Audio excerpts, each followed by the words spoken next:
पति जाकर बिस्तर पर लेट जाता है और पत्नी घर का काम निपटा रही थी। पति उसका बेसब्री से इंतजार कर रहा था ताकि वो आए तो फिर बातचीत का सिलसिला भी शुरू हो जाए। आखिरकार पत्नी आती है और जैसे ही वो आकर बिस्तर पर बैठती है, तुरंत ही पति उससे कहने लगता है कि तुमसे एक बात पूछनी है, सच सच बताना। जैसे पत्नी ये बात सुनती है कि क्या पूछना चाहते हो, वो कहने लगता है कि मुझे एक बात पूछनी है, बस मैं ये जानना चाहता हूँ कि सच है तो हाँ कर देना और झूठ है तो ना कर देना। तभी वो पत्नी कहती है ठीक है, जो भी तुम पूछोगे मैं बिल्कुल सही सही बताऊंगी।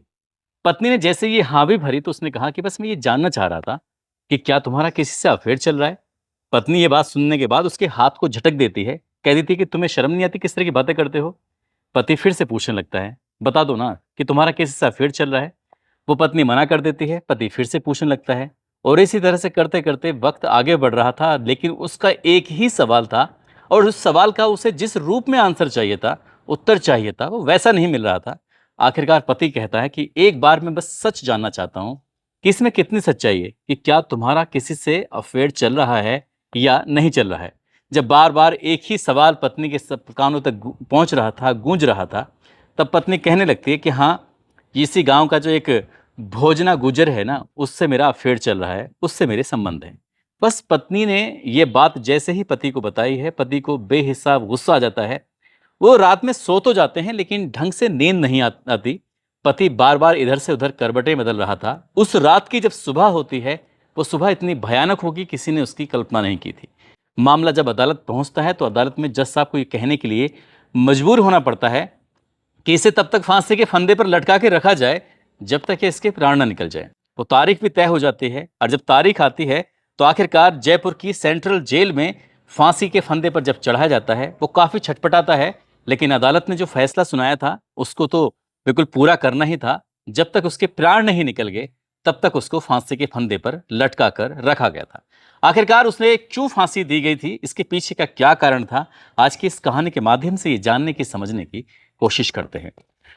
आदाब, नमस्कार, सत श्री अकाल। मैं उस्मान सैफी। आज की जो सच्ची घटना मैं आपको सुनाने जा रहा हूं, ये सच्ची घटना है राजस्थान प्रदेश का एक जिला है बूंदी, और बूंदी जिले का ही एक थाना लगता है डाबलाना, और डाबलाना थाना क्षेत्र का एक गांव लगता है फजलपुर।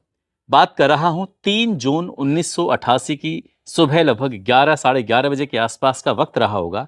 एक महिला जो कि अपने ही घर पर जो दीवार है उस दीवार के ऊपर पत्थर लगा रही थी, छोटे छोटे पत्थर, ताकि उस दीवार को थोड़ा ऊंचा कर सके। उस महिला का नाम होता है कजोड़ बाई। उम्र उसकी लगभग 30 साल के आसपास होती है।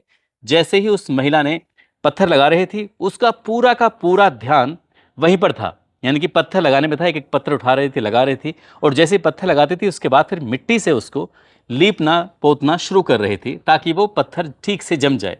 उसकी गर्दन थोड़ी आगे निकली हुई थी। इसी बीच में एक भैरव सिंह नाम का एक आदमी आता है। उसके हाथ में 36 इंच की तलवार होती है और जिसकी चौड़ाई लगभग उसकी 1.5 इंच के आसपास होती है। उसने पूरी ताकत से उसको पकड़ा हुआ था। वो महिला आराम से अपना काम कर रही थी, उसका ध्यान पूरी तरह से काम में था।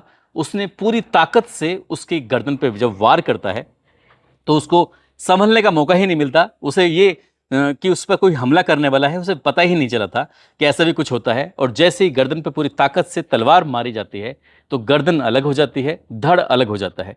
काफ़ी देर तक वो तड़पता रहती है महिला। और जब वो महिला तड़पती रहती है तो उसके पास में ही 2 साल का बच्चा है, वो खेल रहा था अपनी माँ के बिल्कुल बहुत करीब में। साथ ही 14 साल का उसका बेटा है जिसका नाम है नंद कंवर, वो भी खेल रहा था। और 7 साल की उसकी बेटी है हंसाबाई, वो भी वहीं पास में खेल रही थी। छोटा बच्चा 2 साल का, वो क्या समझ पाएगा क्या नहीं समझ पाएगा, लेकिन 14 साल का जो उसका नंद कंवर था वो समझ पाता है और उसकी चीख निकल जाती है। लेकिन उसे चीखने का कोई फायदा नहीं होता। एक के बाद एक तलवार उन तीनों बच्चों को मारी जाती है और देखते देखते 2 साल का राज बहादुर वो भी मारा जाता है, 14 साल का नंद कंवर वो भी मारा जाता है, 7 साल की हंसाबाई वो भी मारी जाती है। अब यहाँ से उसके हाथ में तलवार थी, उसके सर पर खून सवार था, एकदम भूत जैसी उसकी स्थिति हो रही थी। अब यहां से वो देखता क्या है कि उसका एक 8 साल का बेटा है, 8 साल के बेटे जिसका नाम है नाथू सिंह, जो कि इस दृश्य को अपनी आंखों से देख रहा था। उसने दरअसल अपनी जान बचाने के लिए यहां से जाता है पड़ोस के घर में। वहां पर एक पेड़ है और पेड़ में जाकर छुप जाता है, यानी कि पेड़ की आड़ ले लेता है। और वो छोटू महाराज के घर से थोड़ा सा पहले ही पेड़ होता है। जैसे ही वो भैरू सिंह नाम का व्यक्ति आता है, आने के बाद तुरंत ही इस नाथू सिंह के पास पहुंचता है।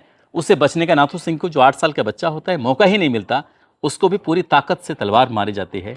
एक दो तलवार लगते ही वो जमीन पे गिर जाता है और वो मारा जाता है। आखिरकार एक 4 साल की बच्ची है, नाम उसका मनराज बाई है। मनराज बाई ने भी अपने आप को बचाने की कोशिश की। हालांकि इस बीच में एक आवाज़ आती है कि इसे मत मारो, इसे मत मारो। इसे रोकने की कोशिश की जा रही थी, लेकिन उसको तरस नहीं आता। उसने उस बच्ची को, 4 साल की बच्ची है मनराज, उसको भी मार दिया। हालांकि वो हैंडपंप, जो सरकारी हैंडपंप था, उसके पास जाके छुपी हुई थी, उसको भी बचने का मौका नहीं मिल पाता। तलवार हाथ में लगी हुई है, सफ़ेद रंग के उसने शर्ट पहनी हुई है, सफ़ेद रंग की धोती पहनी हुई है। लेकिन जब उसने तलवार से वार किया था तो उसके शरीर पर भी, उसके कपड़ों पर भी खून के निशान थे। अब वो तलवार जो थी वो खून से नहाई हुई थी और उसने पूरे हाथों से ऐसे उठाया हुआ था उसको। आराम से चले चले जा रहा है। कुछ लोगों की नज़र पड़ती है, कुछ लोग उसको देखते भी हैं, लेकिन ये समझ नहीं पा रहे थे कि आखिरकार भैरव सिंह कहाँ जा रहा है, इसके कपड़ों की हालत कैसे हो रही है, इसकी खुद की हालत कैसे हो रही है। भाई पास में ही डाबलाना जो थाना है वहां जाता है और वहां जाके मेन गेट पे खड़ा होता है और जोर से आवाज लगाता है, सुनो सुनो, मैंने अभी 6 कत्ल किए हैं। जैसे ये बात कहता है, ये आवाज संतरी तक पहुंच जाती है। संतरी बाहर जाकर देखता है कि आखिरकार क्या मामला है। फिर वही आवाज लगाता है, सुनो सुनो, मैंने 6 हत्याएं की हैं, 6 कत्ल किए हैं। बस इतना सुनना था। उसको पास में बुलाया जाता है। एसएचओ होते हैं दुर्गा शंकर शर्मा, उन तक ये बात पहुंचती है। पूरे थाने में हड़कंप मच जाता है। सभी पुलिस वाले एक साथ इकट्ठा हो जाते हैं। उस आदमी को तसल्ली देते हैं। तसल्ली देने के बाद उसके हाथ से तलवार लेते हैं, उससे बातचीत करते हैं। और बातचीत करने के बाद जैसे ही बातचीत का सिलसिला चल ही रहा था, वो पूरी कहानी बयां कर रहा था, इसी बीच में एक आदमी भागता हुआ आता है। आने के बाद सीधे थाने में आता है। आके कहता है कि ये फजलपुरा गांव है ना, वहां पर 6 लोगों की हत्या हो गई है, अब जितनी जल्दी हो सके वहां जल्दी चलो। पुलिस वाले अभी बातचीत कर रहे थे। एक व्यक्ति है जो ये कह रहा है कि मैंने 6 कत्ल कर दिए हैं। दूसरा व्यक्ति आया है जो ये कह रहा है कि गांव चलो, गांव में 6 कत्ल हो गए हैं। आखिरकार पुलिस वालों को जैसे सूचना मिलती है, दुर्गा शंकर शर्मा अपनी पूरी टीम के साथ उस गांव में पहुंच जाते हैं और जाकर देखते हैं। एक दो बच्चे हैं जो गली में पड़े हुए हैं, 3 बच्चे हैं जो आंगन में पड़े हुए हैं, एक महिला है जिसका धड़ सर से बिल्कुल अलग है, ये सर धड़ से अलग है, वो वहां पर पड़ी हुई है। पूरे गांव में चीख पुकार मच जाती है। आसपास के लोगों का जमघट लग जाता है। बड़ी संख्या में लोग थे, बस ये सोच रहे थे, सुन रहे थे कि आखिरकार ये माजरा क्या हुआ, एक साथ इतनी बड़ी वारदात कैसे हो गई है। तभी पास में खड़ी हुई एक महिला होती है, उस महिला का नाम होता है रत्नाबाई। रत्नाबाई वहीं पास में खड़े होकर कहती है कि साहब, जिसने कत्ल किए हैं उसका नाम भैरव सिंह है और भैरव सिंह मेरा देवर है। दरअसल मैंने अपनी आंखों से देखा है कि वो हंसाबाई को मार रहा था और मैंने उसे रोकने की कोशिश की, लेकिन वो रुका नहीं। अब मैं करती तो क्या करती। पुलिस वाले पूछते हैं, फिर उन्होंने तुम्हें नहीं मारा? उसने कहा, साहब मुझ पर कोई हमला नहीं किया, उसने मुझसे कुछ नहीं कहा, मैं उसकी सगी भाभी हूँ। ये बात सुनने के बाद पुलिस वालों ने सबकी जो लाशें थी इनको कब्जे में लेती है। कब्जे में लेने के बाद पोस्टमार्टम के लिए भेजा जाता है।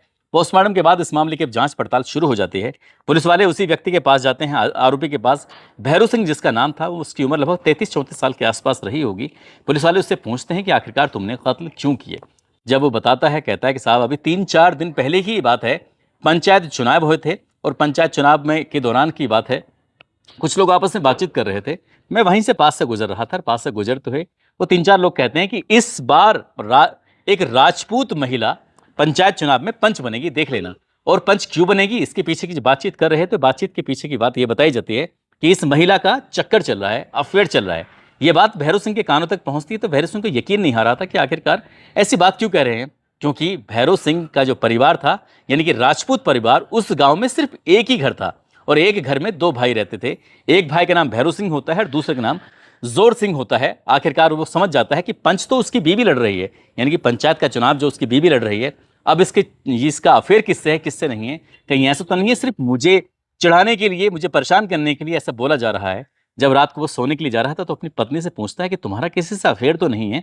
पत्नी बार बार मना कर रही थी, वो बार बार पूछ रहा था। जब बार बार पूछते पूछते आखिरकार पत्नी ने सच को स्वीकार कर ही लिया। उसने कहा कि गांव का ही एक व्यक्ति है, उससे उसका अफेयर चल रहा है। यह बात पति बर्दाश्त नहीं कर पाता। वो रात तो काट लेता है, लेकिन जब दिन निकलता है तो उसके दिमाग में, उसके जहन में, उसके कानों में वही शब्द गूंज रहे थे कि हाँ, गांव का ही एक व्यक्ति है, उससे उसका अफेयर चल रहा है, जिसका नाम है भोजना गुज्जर। भोजना गुज्जर के से अफेयर चला। ये बात सुनने के बाद वो बर्दाश्त नहीं कर पाता, तलवार का इंतजाम करता है और अपनी ही पत्नी को मारता है, साथ ही 3 बेटों को मारता है और 2 बेटियों को मार देता है। इसको मारने के बाद इस मामले में एफआईआर दर्ज होती है 40/1988, 4/25 आर्म्स एक्ट की धारा लगती है, साथ ही आईपीसी की धारा 302 लगती है। इस मामले में चार्जशीट लगाई जाती है और चार्जशीट लगाने के बाद ये मामला अदालत पहुंच जाता है। और जब अदालत पहुंचता है तो दोनों तरफ के वकील, एक बचाव पक्ष वकील और साथ ही जो दूसरा वकील होते हैं, वो दोनों ही इस मामले में अपने अपने तर्क देते हैं। लेकिन अदालत कहती है कि इस व्यक्ति को तब तक फांसी के फंदे पर लटका के रखा जाए जब तक इसके प्राण न निकल जाएं। और ये सेशन कोर्ट से 1 मई साल 1989 को इस पर अदालत फैसला दे देती है। इसके बाद फिर हाई कोर्ट में अपील की जाती है और 20 अगस्त 1990 को हाई कोर्ट इस सजा को बरकरार रखता है।